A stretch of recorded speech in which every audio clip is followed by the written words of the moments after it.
வரேன்னு சொல்றான் மருமகளை பாக்கிறதுக்கு. ஏ ஸ்வேதா, சொல்லுங்க.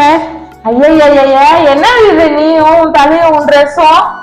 என்னங்க நைட்டி போட்டிருக்க, லூஸ் ஆகிட்டு இருக்க. ஐயா இதெல்லாம் என் குடும்பத்துக்கு ஆகாது. போய் கண்ணுக்கு லட்சணமா பாக்குற மாதிரி புடவை கட்டு. எங்க வீட்டுல இப்படிதான் இருந்தேன் நானு. நான் கல்யாணம் ஆன நாள்ல இருந்து இந்த வயசு வரைக்கும் புடவையில தான் இருக்கேன். புடவை தான் கட்டணும், அதுதான் நம்ம தமிழர் பண்பாடு. போய் புடவை கட்டு. நீ ஏன் சும்மா தொலை பண்ணிக்கிட்டே இருக்கிற? நீனும் அந்த காலத்திலேயே இருக்கிற. காலம் மலையாளி போச்சு. லேட்டஸ்ட் மாடலு புரியுதா? சும்மா அவளை போய் நெய் தொலை பண்ணாத. மருமக என்ன இஷ்டத்துக்கு இருக்க ஒரு துணி போடாத அவ போட்டுக்கணும். நீங்க வாய முடியும் சும்மா இருங்க. உங்களுக்கு என்ன தெரியும்? பேப்பர் தானே படிக்கிறீங்க, ஒழுங்கா படிங்க. இந்தா போன்ல போடு.